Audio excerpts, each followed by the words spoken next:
ചാനലുകൾ, ഓൺലൈൻ ചാനലുകൾ മറ്റുള്ളവരുടെ പ്രൈവസിയിലേക്ക് കടന്നു കയറി ചോദ്യങ്ങൾ ചോദിക്കുന്ന, സൊസൈറ്റിക്ക് പ്രത്യേകിച്ച് ഒരു കാര്യവുമില്ലാത്ത കാര്യങ്ങൾ അറിയാനുള്ള താല്പര്യം കാണിക്കുന്ന അത്തരം ഒരുപാട് വീഡിയോകൾ കാണുമ്പോൾ ഭയങ്കര അസ്വസ്ഥത ഉണ്ടാവാറുണ്ട്. അതേ അസ്വസ്ഥത ഇത് കണ്ടുകൊണ്ടിരുന്നപ്പോൾ എനിക്കുണ്ടായി. എനിക്ക് പ്രതിഷേധം വന്നു. എനിക്ക് ചില മറുപടികളിൽ കൈയടിക്കണം എന്ന് തോന്നി.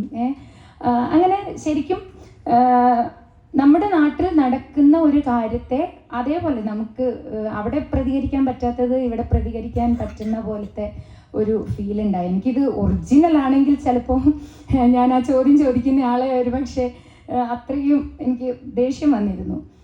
പക്ഷെ എനിക്ക് ഒരു കാര്യം ചോദിക്കാനുള്ളത്, അതിനകത്ത് വളരെ പ്രോഗ്രസീവായ ഒരു അച്ഛൻ വളർത്തുന്ന വളരെ പ്രോഗ്രസീവായ ഒരു മകനും വളരെ പാട്രിയാർക്കിക്കലായിട്ടുള്ള അമ്മ വളർത്തുന്ന അതിനേക്കാൾ ഒട്ടും മെച്ചപ്പെടാത്ത ഒരു മകളുമാണ്.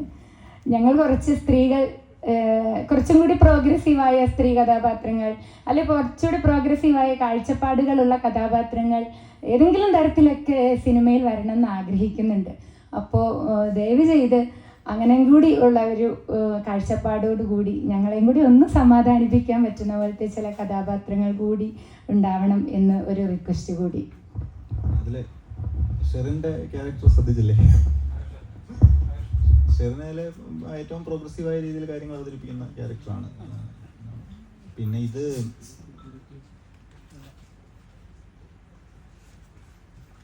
സംസാരിക്കട്ടെ. അതാണ് ഷെറിന്റെ ഒരു ക്യാരക്ടർ വളരെ പ്രോഗ്രസീവായിട്ട് തന്നെയാണ് കാര്യങ്ങൾ അവതരിപ്പിക്കുന്നത്. പിന്നെ നമുക്ക് ഈ രണ്ട് ആണുങ്ങളും ഭയങ്കര പ്രോഗ്രസീവ് ആണെന്നുള്ള അഭിപ്രായം എനിക്കില്ല. അതിലെ കമ്പാരിറ്റീവ്ലി കുറച്ച് മുന്നോട്ട് നിൽക്കുന്നത് നവീനാണ് എന്നേ ഉള്ളൂ. അതിലെ ഈ സുനീർ മുഹമ്മദ് എന്ന് പറയുന്ന ആള് അതിലെ ഏറ്റവും ഒരു സ്യൂഡോ ആയിട്ടുള്ള ഒരാളായിട്ടാണ് അതിൽ പ്രസന്റ് ചെയ്യുന്നത്. ത്രൂട്ട് കാണുമ്പോൾ അറിയാം അയാൾ ചില പോയിന്റിൽ ഇയാളുടെ ഈ കപട ഇടതുപക്ഷം, കപട പുരോഗമനമൊക്കെ വെളിയിൽ ചാടുകയാണ്. അയാൾ ഈ പ്രത്യേകിച്ച് ഈ ക്യൂർ വിഷയങ്ങളിലൊക്കെ പുള്ളിയുടെ മകൻ അതിൽ ഇടപെടുന്നു എന്നൊക്കെ പറയുന്ന സമയത്ത് അയാളുടെ ഒരു എന്താണ് ആ ഒരു ഈഗോയൊക്കെ വെളിയിൽ വരുന്നുണ്ട്.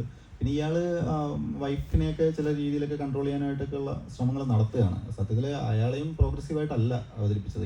ആ ഒരു ഫാമിലി തന്നെ, ഫാമിലിയിലെ പ്രത്യേകിച്ച് ആ 3 ആൾക്കാരെയും അവരുടെ വാക്കുകളും പ്രവൃത്തികളും നമ്മൾ ഈ കൂടുതൽ സംസാരിക്കും തോറും അതിൻ്റെ ഉള്ളിലെ വൈരുദ്ധ്യങ്ങളെ, അതിൻ്റെ കോൺഫ്ലിക്റ്റുകളെ വെളിയിലോട്ട് കൊണ്ടുവരിക എന്നുള്ളതായിരുന്നു. ഒരു ലോങ് ആയിട്ടൊരു സംഭവം എടുത്തതിൻ്റെ തന്നെ ഒരു പ്രധാനപ്പെട്ട, ഒന്നും കട്ട് ചെയ്ത് കളയേണ്ട എന്നുള്ളൊരു തീരുമാനം എടുത്തതിൻ്റെ കാര്യം തന്നെ അതാണ്. കൂടുതൽ നമ്മൾ അതിലോട്ട് ഡീപ്പ് ചെയ്യുന്ന സമയത്തായിരിക്കും കുറച്ചുകൂടെ നമുക്ക് ഈ കോൺഫ്ലിക്റ്റുകളെല്ലാം ഈ ഇവരുടെ തന്നെ സംഭാഷണങ്ങളിലെ വൈദ്യങ്ങളെല്ലാം പുറത്തു വരുന്നതെന്ന് ഇല്ല. അപ്പോൾ അതുകൊണ്ട് സ്ത്രീകളെ അങ്ങനെ പ്രോഗ്രസീവ് അല്ലാത്ത രീതിയിൽ അവതരിപ്പിച്ചിട്ടില്ല. പുരുഷന്മാർ പോലും അതിൽ പ്രോഗ്രസീവ് അല്ല എന്നാണ് എൻ്റെ ഒരു പക്ഷം.